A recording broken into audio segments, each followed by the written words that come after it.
అవును, సీత కనిపించట్లేదేమిటి? సీత, సీత,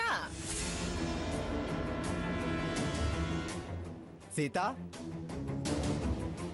సీత.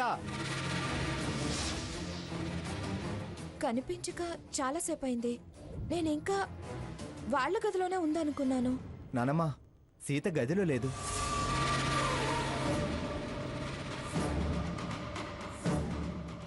నిన్న పొద్దున వెళ్ళి అర్ధరాత్రి వచ్చింది. మళ్ళీ అప్పుడు ఎక్కడికి వెళ్ళింది? రఘురామ్, ఒకసారి ఫోన్ చేయి.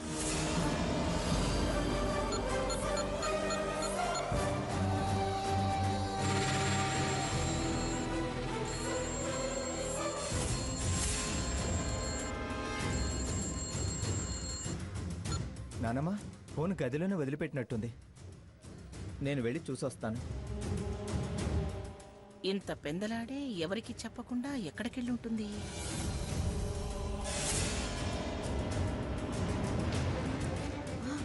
రాత్రి గొడవ అయింది కదా, పొద్దున్నే గుడికి వెళ్ళిందేమో అమ్మమ్మ. కావచ్చు.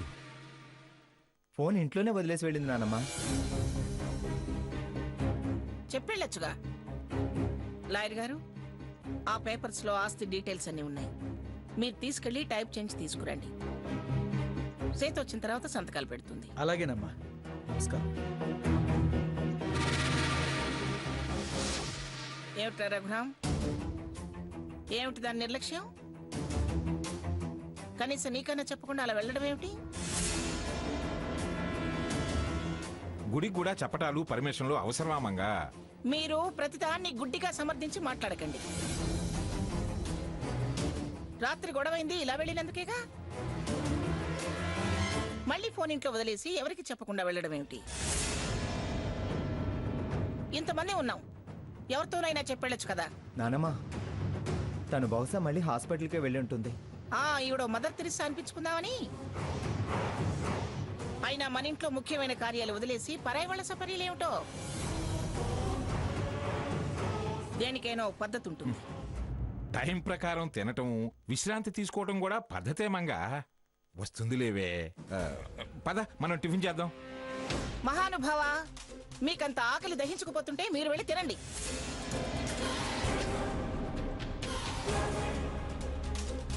నన్ను పీకు తినకండి, వెళ్ళండి.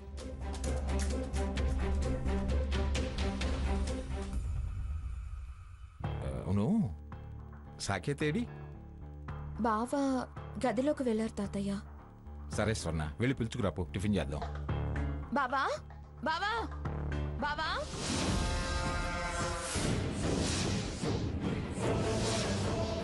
అలాగే రండి. సాకేత్కి ఫోన్ చేసి చెప్దాం.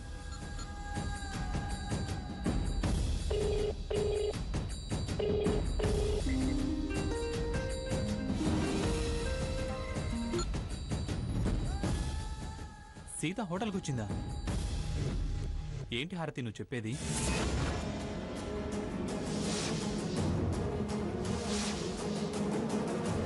వచ్చింది కాబట్టే, నేను నా కళ్ళతో చూశాను కాబట్టే నీకు ఫోన్ చేస్తున్నాను. కొంతమందిలో నేను మా భాగి తల దించుకునేలా చేసింది.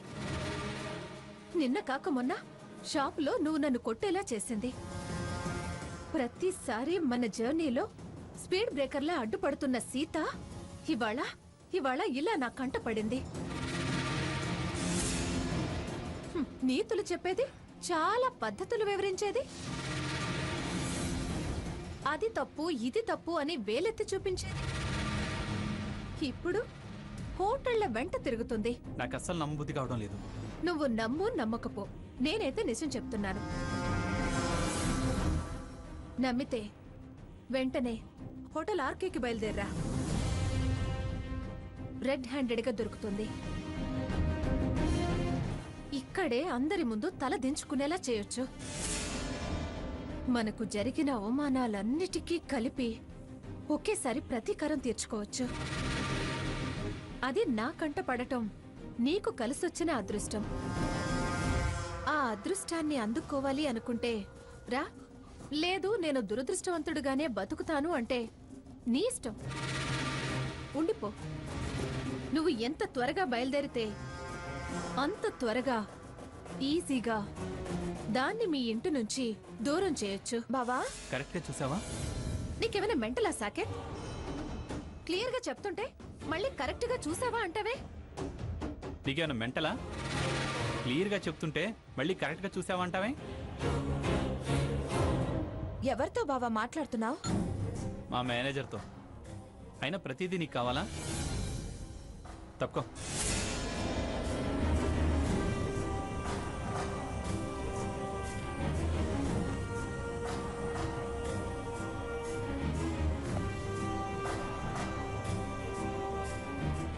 ఏంటిది?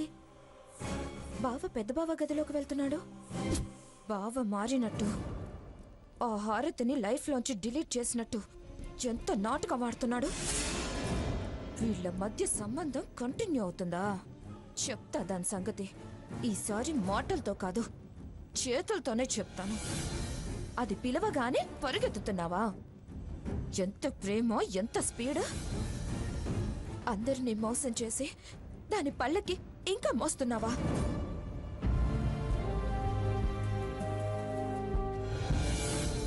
అన్నయ్య రా వెళ్దాం. ఎక్కడికి? నీ భార్య ఎక్కడికి వెళ్ళింది? బహుశా నేను బ్లడ్ ఇచ్చింది కదా, ఆ పేషెంట్ దగ్గరికి వెళ్ళి ఉంటుంది. పేషెంట్ లేదు, హాస్పిటల్ లేదు. ఆవిడ గారు హోటల్ అంటే తిరుగుతోంది. రేయ్ రేయ్,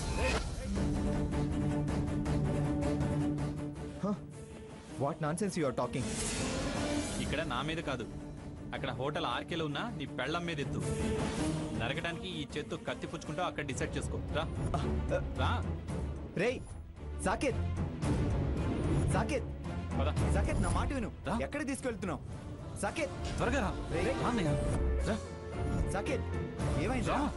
ఎక్కడికి రా? మాట్లాడుకురా. సాకేత్, సాకేత్, మనం ఎక్కడికి వెళ్తున్నాం? రా అన్నయ్య, ఏమైందిరా? చెప్తాను.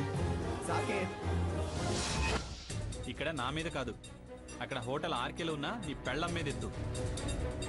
హారతి ఏదో రాంగ్ ఇన్ఫర్మేషన్ ఇచ్చి బావకి పిచ్చెక్కేలా చేస్తుంది. అక్క హోటల్ దగ్గర ఉండటం ఏంటి? అర్జెంట్గా అక్కకి ఇన్ఫర్మేషన్ ఇవ్వాలి.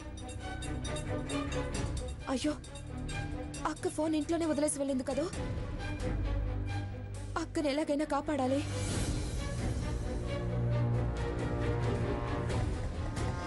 ఏంటి రూమ్లోకి వెళ్తుంది? ఓహో, ఈ రూమ్లో జరుగుతుందా వ్యవహారం? చూద్దాం.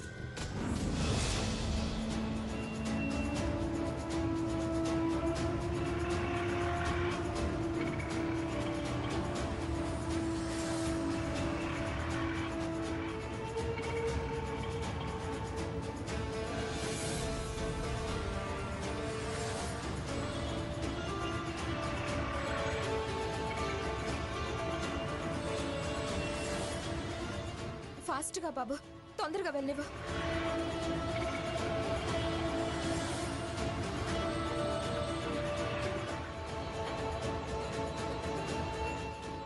తొందరగా పోనివ్వండి.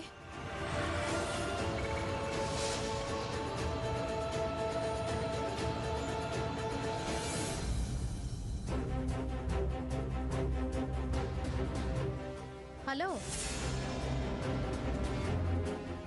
ఒక్క నిమిషం. మీరు సీత కదూ?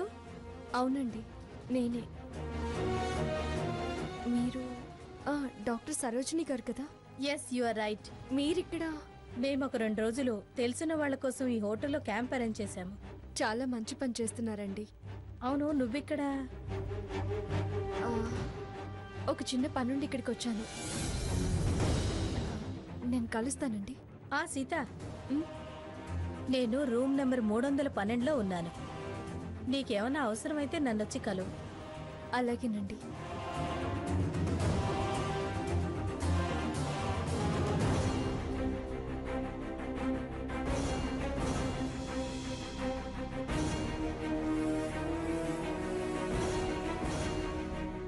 ఇదిగో బాబు. ఎవరు కావాలండి? మా అక్క సీత.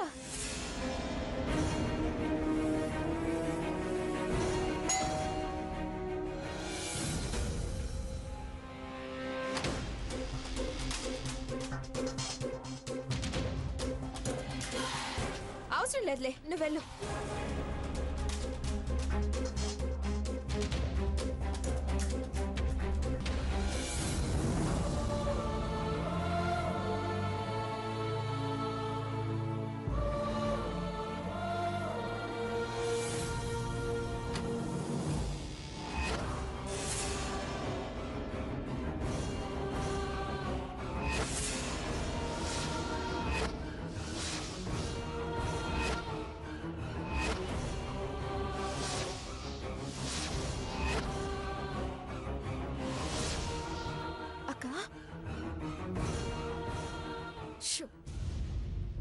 నువ్వేంటి ఇలా వచ్చావు?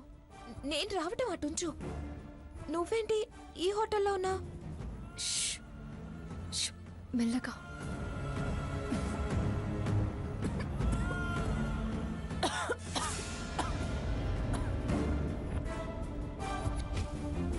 అక్క, ఇదేంటి అత్తయ్య గారు ఇక్కడున్నారు? అదేంటి అలా తగ్గుతున్నారు? అదంతా ఒక పెద్ద కథ, నేను చెప్తాను. నువ్వు ముందు పద పద.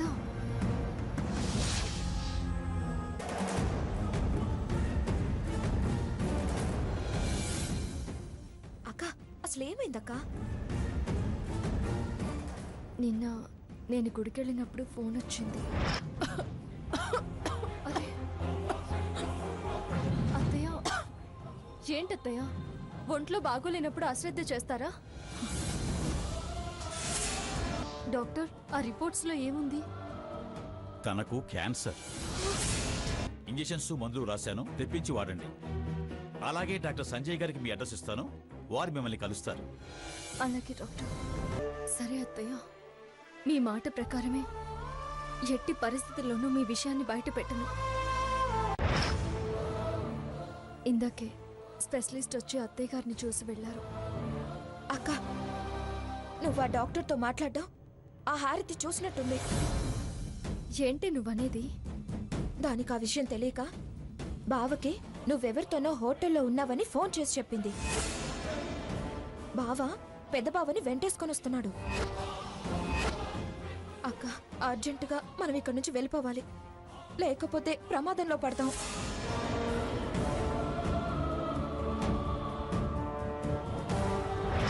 సీత, నేను రూమ్ నెంబర్ 312లో ఉన్నాను. నీకేమైనా అవసరమైతే నన్నొచ్చి కలువు.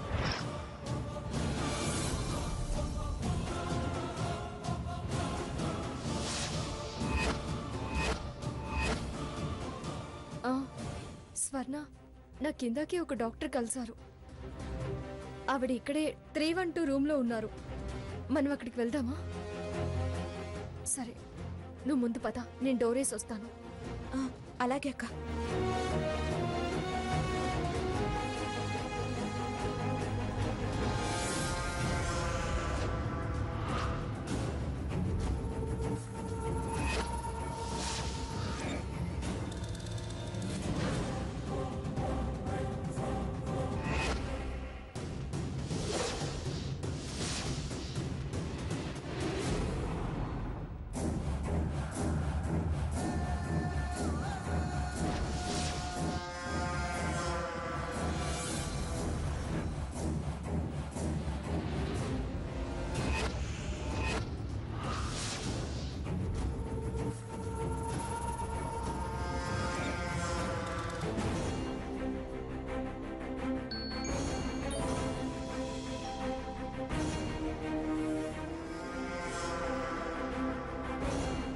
రానయ్య, ఆవిడ బండారం మొత్తం బయటపడుతుంది.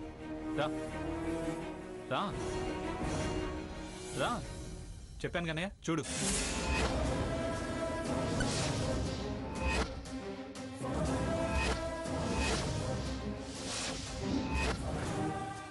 బాగా చూడు, నీ భార్యగా ఎంత బాగా హోటల్ రూమ్లో కూర్చుందో.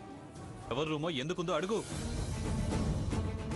నీతి కథలు చెప్పే నీతివంతురాల్ని, గుణగణాలు వల్లించే గుణవంతురాల్ని అందరినీ తప్పుపట్టి తనే తప్పులు చేస్తే ఏం చెప్తుందో అడుగు. నా వెంట ఎవరో పడితే నన్ను వెధవా అంది, పడ్డవాళ్ళని నీచురాలు అంది. మరిప్పుడు వీరు ఎవరి వెంట పడ్డారో వీరినేమనాలో అడుగు బ్రదర్. అడుగన్నయ్య, అలా మౌనంగా నిలబడ్డావే? ఇంకా షాక్లోనే ఉన్నావా? తేరుకో బ్రదర్. ఈవిడ మీ ఆవిడే, పేరు సీత. నిన్న అన్నావు నా సీత ఆ సీత లాంటిది అని. ఆవిడ గీత దాటినా పవిత్రంగా ఉంది. ఈవిడ ఇంటి గడప దాటి ఇక్కడికొచ్చింది. ఇంకా పవిత్రమనే అంటావా?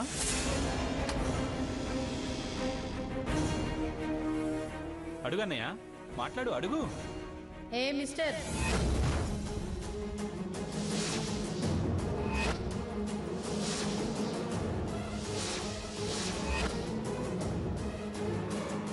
ఏంటా మాటలు? నువ్వు మంగమ్మగారి మనవడమేనా? అన్నా వదినా గౌరవం మర్యాద లేకుండా ఏంటా పిచ్చికూతలు? మేనర్స్ లేకుండా.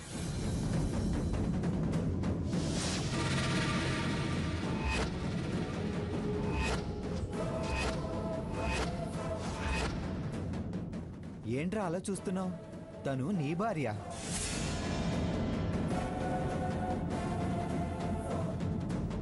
ఎవరి రూమో ఎవరి కోసం అన్నావుగా? ఇది డాక్టర్ గారి రూమ్. మాట్లాడరా, ఇప్పుడు మాట్లాడు. ఏయ్, నువ్వేంటి ఇక్కడ? ఇందాక ఇంటి దగ్గరే ఉన్నావుగా? ఆ ప్రశ్న అడగాల్సింది నేను. మీరెందుకు వచ్చారు ఇక్కడికి? అయినా మీకు గైనకాలజిస్ట్ తో ఏం పని? ఏయ్, కన్ఫ్యూజ్ చేయకు. మీ కన్ఫ్యూజన్స్ బయటికెళ్ళి క్లియర్ చేసుకోండి. కాసేపు సైలెంట్గా ఉండండి. చూడమ్మా సీత, స్వర్ణ కాస్త నీరసంగా ఉంది. Remaining everything is quite normal. నేను కొన్ని మందులు రాసిస్తాను. డెలివరీ అయ్యేదాకా రెగ్యులర్గా వాడాలి. అలాగే డాక్టర్. స్వర్ణ, నెగ్లెక్ట్ చేయకమ్మా. అలాగే డాక్టర్. డాక్టర్ గారు, రిపోర్ట్స్. మీ రిపోర్ట్స్ అన్నీ రేపొచ్చి తీసుకెళ్ళండి. అలాగే డాక్టర్. జెంట్స్, మీరు బయటికి వెళ్ళండి. మీకే చెప్పేది, వెళ్ళండి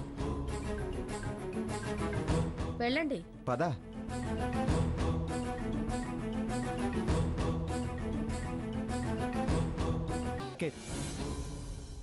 ఏంట్రా, నీ భార్య ఎక్కడుందో తెలుస్తుంది రా అని నన్ను ఇక్కడికి లాక్కొచ్చావు.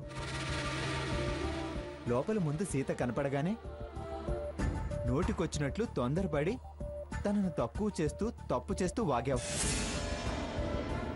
ఎవరున్నారా లోపల? ఎవరున్నారు? రేయ్, మాట్లాడవేరా రాస్కెల్. నీ తప్పుడు తిరుగుళ్లకు పులి స్టాప్ పెట్టామని ఇలా సీత మీద నిందలేసి పరువు తీయాలని చూస్తావా? ఏం మనిషివిరా నువ్వు? తను నీతిమంతురాలని ఇప్పుడు ఒప్పుకుంటావా? గుణవంతురాలని అంగీకరించి తీరుతావా? తప్పుని తప్పని నిరూపిస్తే గాని తప్పు చేయదని నువ్వు చేసిన తప్పుకు క్షమాపణ చెప్తావా? అసలు వాళ్ళు ఇక్కడికి ఎందుకు వచ్చారో తేలని. అప్పుడు వాగుదు గాని నీ చెత్త వాగుడు. నాది చెత్త వాగుడేంట్రా? వాళ్ళు అసలు ఎందుకు వచ్చారో ఆ డాక్టర్ గారిని చూశాక ఆవిడ చెప్పే మాటలు విన్నాక అర్థం కాలేదా? సీత, చాలా థ్యాంక్స్ డాక్టర్ గారు. అంతా ఏదో నాటకంలా ఉంది. రేయ్, నాటకాలు ఆడుతుంది నువ్వు. అది తప్ప ఆయనకి ఇంకోటి తెలీదు. ఏంటి వాగుతున్నావు? అసలు ఎందుకు వచ్చావు ఇక్కడికి? ఆవిడ చాలా ఫేమస్ గైనకాలజిస్ట్. ఆవిడ వచ్చారని తెలిసి అపాయింట్మెంట్ కోసం వచ్చాను. స్వర్ణని ఇక్కడికి పిలిపించాను. అబద్ధం. కళ్ళారా చూసాక కూడా అబద్ధం అంటావే? బావా, అసలు అక్క ఇక్కడుందని నీకు చెప్పిందెవరు? ఎవరైతేనే చూసిన వాళ్ళు ఇక్కడుందేంటి అని అన్నారు. అనగానే తప్పుగా ఆలోచించేసి పెద్ద బాబుని వెంటేసుకొని నీ భార్య అలా ఇలా అంటూ తీసుకొచ్చావా? ఇంతకీ ఎవరు చూసినోళ్ళు? నీకు అనవసరం. వాళ్ళు చెప్పింది నిజమేగా. ఏంట్రా నిజం? స్వర్ణ ఉందని చెప్పలేదే? అసలు ఇది ఇక్కడికి ఎప్పుడొచ్చిందా అని అర్థం కావట్లేదా? క్లియర్గా చెప్పాక కూడా అర్థం కాకపోవడం ఏంటి? అపార్థాలే కానీ అర్థం చేసుకోవడం రాదా? మారవా? నీ అభిప్రాయాలు మార్చుకోవా? ఇలా అయితే ఈ జన్మలో మారవు.